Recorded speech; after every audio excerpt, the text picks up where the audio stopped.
Without any doubt, dental assistants play a very major role in performing the dentistry that we want to. Recently, I sat down with two lovely ladies. They both have 1.5 years of experience, and interestingly, one of them went to dental assisting school and the other did not get any formal education. However, they both were in the same job. I thought it would be an interesting way to find out their likes and dislikes, what training went into it, the cost of the program, their salaries, and much more. We take X-rays, we call the patient back, sterilization, cleaning rooms, setting up for the next patient, assisting with fillings, extractions, root canals, implants, pretty much all of that. You do need training, not so much schooling, because I didn't ever go to any kind of dental assisting school, but I did do on-hands training. Most employers do want you to be certified, but I did start off as a hygiene assistant, so I kind of moved my way up to dental assistant. High school diploma is basically pretty much all that's needed. Starting out as hygiene assistant, I started out in Nicolette, which was one of the hygienists. She trained me. And then when I switched over to dental assistant, we have just a couple other dental assistants. They really helped me a lot. I still go to them pretty much daily. I can't say for sure because I didn't go, but I personally feel like it wouldn't have made a difference only because I learn better on hands, actually physically with the patient versus doing it on a model or learning in a textbook. So I probably would have done better how I'm doing now. How you're all treated, because previous jobs I would do everything I was supposed to and still didn't get like the appreciation I deserved. So if I just felt that in an office and just felt welcomed and appreciated, then that's probably the one I would go to.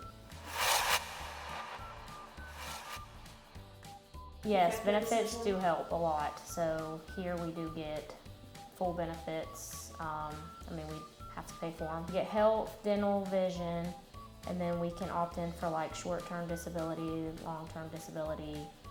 Yeah, 401k. Well, you for sure have to have like customer service. Like you have to be able to be social. You wouldn't be able to just not like to talk to people or be around people. You gotta be okay with like needles and blood and stuff like that.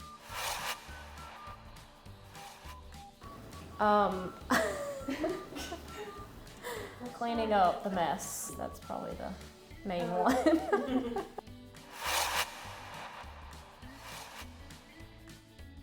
Not for a desk position, probably not, because I like staying active and doing more, because one, it makes the day go by faster, and two, I just can't stand sitting down. It would be a lot to make me actually quit, but probably management. Probably have to do with not so much the patients, because you can get difficult patients at all times, but probably if the management was like very disrespectful and just didn't see you for the things that you did, that'd probably be something. Maybe the doctors. Yeah, the doctors too. Probably like 20 to 22, and then in about 5 years, probably like 26, 27. I'll be assistant for 1.5 years now. I actually did.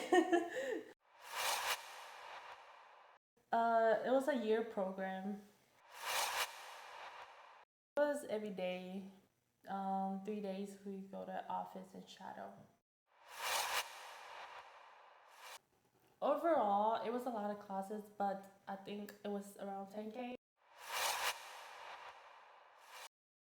I applied for FAFSA, so that helped me a lot. And I had some from my college, like Hope and then grants, all of that, so that helped me.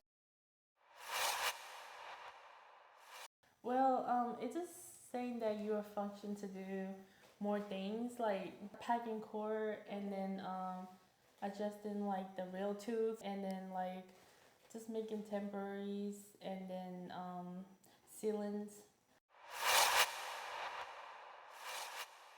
You don't have to be fluent as long as you know what you're doing and then like the patient understands you. I don't think it matters.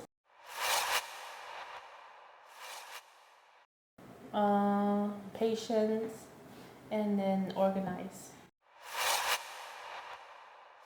Personally, I love my office. It's like the people around it is so nice, and then we all get along. It's just that we got each other back. That's for me. That was like the biggest part.